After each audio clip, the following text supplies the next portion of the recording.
The Schools of Tea. Tea is a work of art and needs a master hand to bring out its noblest qualities. We have good and bad tea, as we have good and bad paintings. Generally the latter. There is no single recipe for making the perfect tea, as there are no rules for producing a Titian or a Cezanne. Each preparation of the leaves has its individuality, its special affinity with water and heat, its own method of telling a story. The truly beautiful must always be in it. How much do we not suffer through the constant failure of society to recognize this simple and fundamental law of art and life?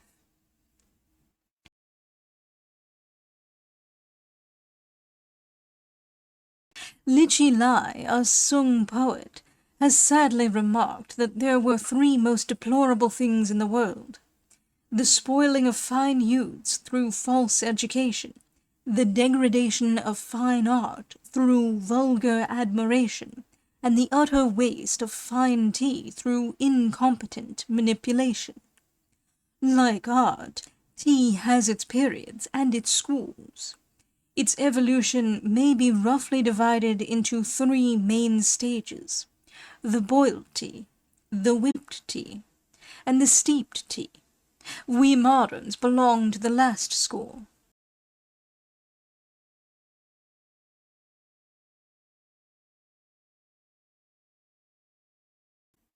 These several methods of appreciating the beverage are indicative of the spirit of the age in which they prevailed. For life is an expression, our unconscious actions the constant betrayal of our innermost thought. Confucius said that man hideth not. Perhaps we reveal ourselves too much in small things because we have so little of the great to conceal. The tiny incidents of daily routine are as much a commentary of racial ideals as the highest flight of philosophy or poetry. Even as the difference in favorite vintage marks the separate idiosyncrasies of different periods and nationalities of Europe, so the tea ideals characterize the various moods of Oriental culture. The cake tea which was boiled, the powdered tea which was whipped, the leaf tea which was steeped, mark the distinct emotional impulses of the Tang, the Sung, and the Ming dynasties of China. If we were inclined to borrow the much-abused terminology of art classification, we might designate them respectively the classic, the romantic, and the naturalistic schools of tea.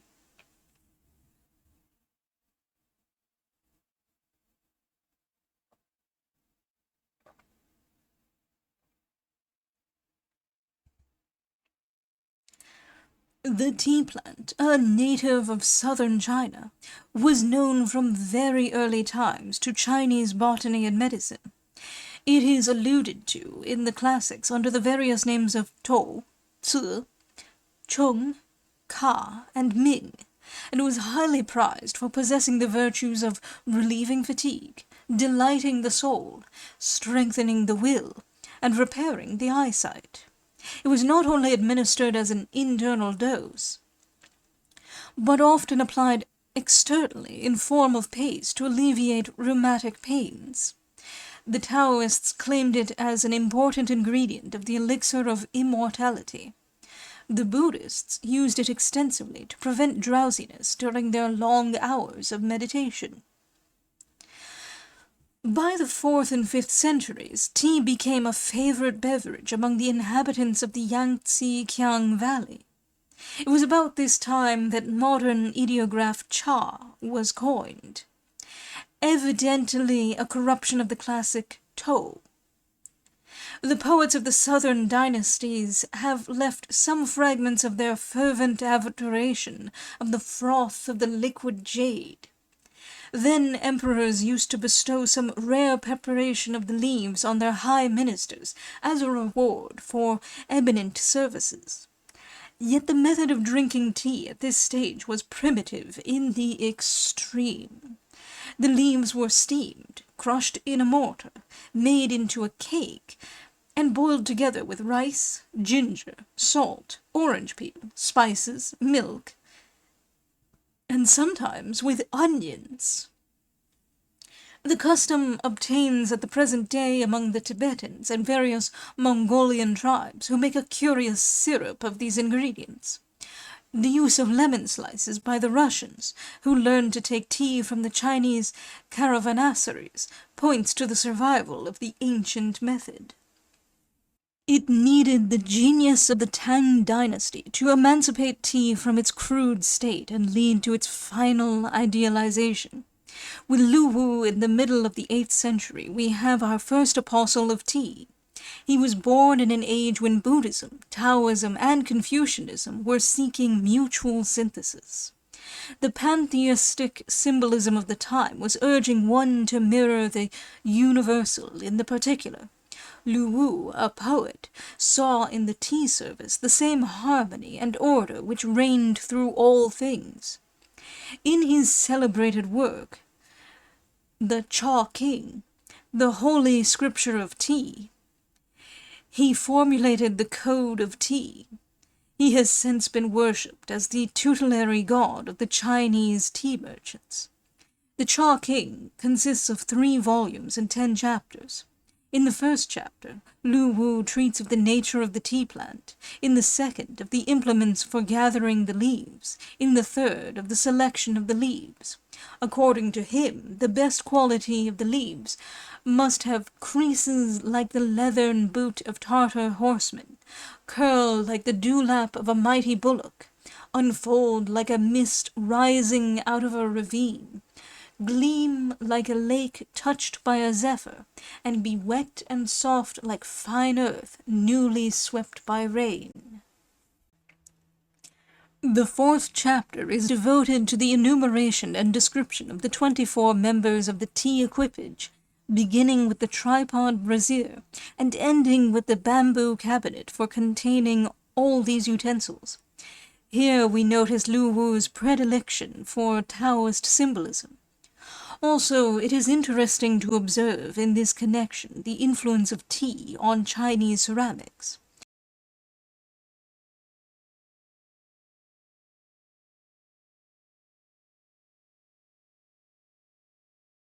The celestial porcelain, as is well known, had its origin in an attempt to reproduce the exquisite shade of jade resulting in the Tang dynasty in the blue glaze of the south and the white glaze of the north. Lu Wu considered the blue as the ideal color for the teacup, as it lent additional greenness to the beverage, whereas the white made it look pinkish and distasteful. It was because he used cake tea. Later on, when the tea masters of Sung took to the powdered tea, they preferred heavy bowls of blue-black and dark brown. The Mings, with their steeped tea, rejoiced in light ware of white porcelain. In the 5th chapter, Lu Wu describes the method of making tea. He eliminates all ingredients except salt. He dwells also on the much-discussed question of the choice of water and the degree of boiling it. According to him, the mountain spring is the best. The river water and the spring water come next in the order of excellence. There are 3 stages of boiling. The first boil is when the little bubbles, like the eye of fishes, swim on the surface. The second boil is when the bubbles are like crystal beads rolling in a fountain. The third boil is when the billows surge wildly in the kettle. The cake tea is roasted before the fire until it becomes soft like a baby's arm and is shredded into powder between pieces of fine paper. Salt is put in the first boil, the tea in the second. At the third boil, a dipperful of cold water is poured into the kettle to settle the tea and revive the youth of the water. Then the beverage was poured into cups and drunk. O nectar! The filmy leaflet hung like scaly clouds in a serene sky, or floated like water lilies on emerald streams. It was of such a beverage that Lo Tong, a Tang poet, wrote, "The first cup moistens my lips and throat. The second cup breaks my loneliness. The third cup searches my barren entrail but to find therein some 5,000 volumes of odd ideographs. The fourth cup raises a slight perspiration. All the wrong of life passes away through my pores. At the fifth cup I am purified. The sixth cup calls me to the realms of the immortals. The seventh cup... but I could take no more. I only feel the breath of cool wind that rises in my sleeves. Where is horizon? Let me ride on this sweet breeze and waft away thither." The remaining chapters of the Cha King treat of the vulgarity of the ordinary methods of tea drinking, a historical summary of illustrious tea drinkers, the famous tea plantations of China, the possible variations of the tea service, and illustrations of the tea utensils. The last is unfortunately lost. The appearance of the Cha King must have created considerable sensation at the time. Lu Wu was befriended by the Emperor Tai Sung, 763 to 779, and his fame attracted many followers. Some exquisites were said to have been able to detect the tea made by Lu Wu from that of his disciples. One Mandarin has his name immortalized by his failure to appreciate the tea of this great master. In the Sung dynasty, the whipped tea came into fashion and created the second school of tea. The leaves were ground to fine powder in a small stone mill, and the preparation was whipped in hot water by a delicate whisk made of split bamboo. The new process led to some change in the tea equipage of Lu Wu, as well as in the choice of leaves. Salt was discarded forever. The enthusiasm of the Sung people for tea knew no bounds. Epicures vied with each other in discovering new varieties, and regular tournaments were held to decide their superiority.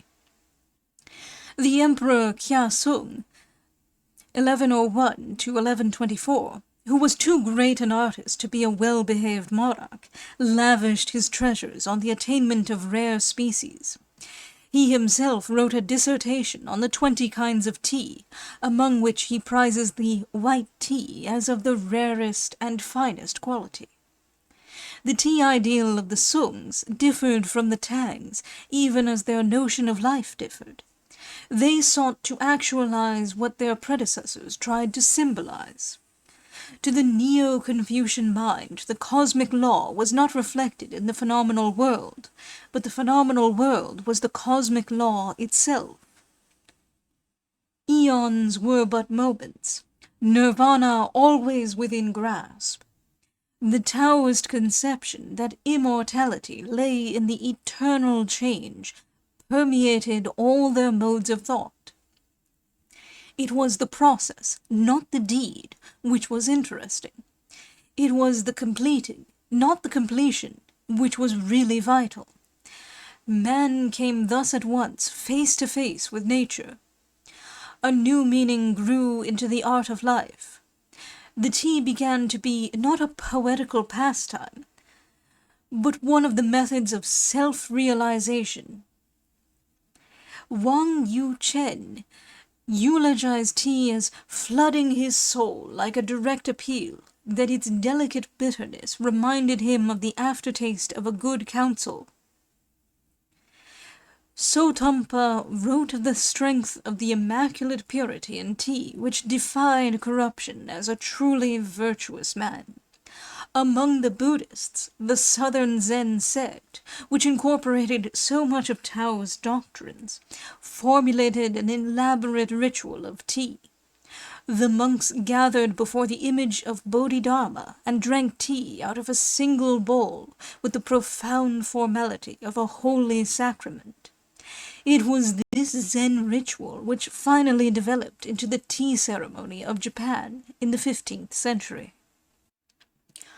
Unfortunately, this sudden outburst of the Mongol tribes in the 13th century, which resulted in the devastation and conquest of China under the barbaric rule of the Yuan emperors, destroyed all the fruits of Sung culture.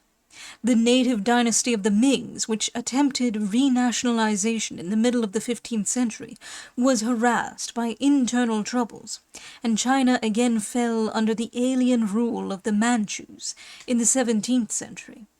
Manners and customs changed to leave no vestige of the former times. The powdered tea is entirely forgotten. We find a Ming commentator at loss to recall the shape of the tea whisk mentioned in one of the Sung classics. Tea is now taken by steeping the leaves in hot water in a bowl or cup. The reason why the Western world is innocent of the older method of drinking tea is explained by the fact that Europe knew it only at the close of the Ming dynasty. To the latter-day Chinese, tea is a delicious beverage, but not an ideal. The long woes of his country have robbed him of the zest for the meaning of life. He has become modern, that is to say, old and disenchanted. He has lost that sublime faith in illusions which constitutes the eternal youth and vigor of the poets and ancients. He is an eclectic and politely accepts the traditions of the universe. He toys with nature, but does not condescend to conquer or worship her. His leaf tea is often wonderful with its flower-like aroma, but the romance of the Tang and Sung ceremonials are not to be found in his cup. Japan, which followed closely on the footsteps of Chinese civilization, has known the tea in all its 3 stages. As early as the year 729, we read of the Emperor Shomu giving tea to 100 monks at his palace in Nara.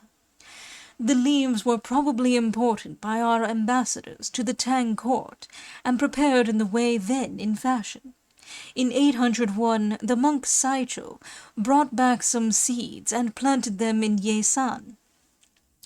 Many tea gardens are heard of in succeeding centuries, as well as the delight of the aristocracy and priesthood in the beverage. The Sung tea reached us in 1191, with the return of Yeisai Zenji, who went there to study the southern Zen school. The new seeds which he carried home were successfully planted in 3 places, one of which, the Uji district near Kyoto, bears still the name of producing the best tea in the world. The southern Zen spread with marvelous rapidity, and with it the tea ritual and the tea ideal of the Sung. By the 15th century, under the patronage of the shogun, Ashikaga Fushinasa, the tea ceremony is fully constituted and made into an independent and secular performance. Since then, teaism is fully established in Japan. The use of the steep tea of the later China is comparatively recent among us, being only known since the middle of the 17th century. It has replaced the powdered tea in ordinary consumption, though the latter still continues to hold its place as the tea of teas.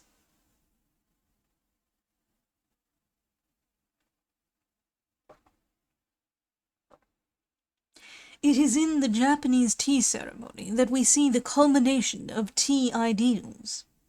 Our successful resistance of the Mongol invasion in 1281 had enabled us to carry on the Sung movement so disastrously cut off in China itself through the nomadic inroad.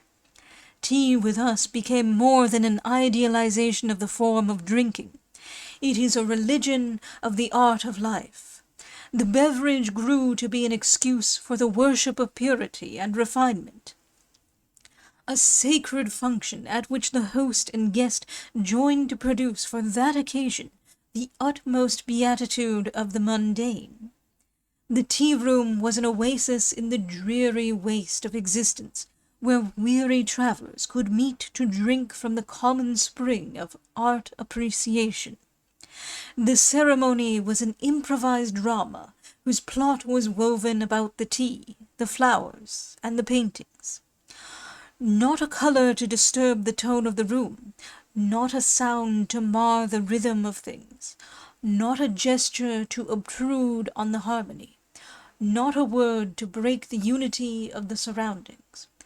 All movements to be performed simply and naturally. Such were the aims of the tea ceremony, and strangely enough, it was often successful. A subtle philosophy lay behind it all. Teaism was Taoism in disguise.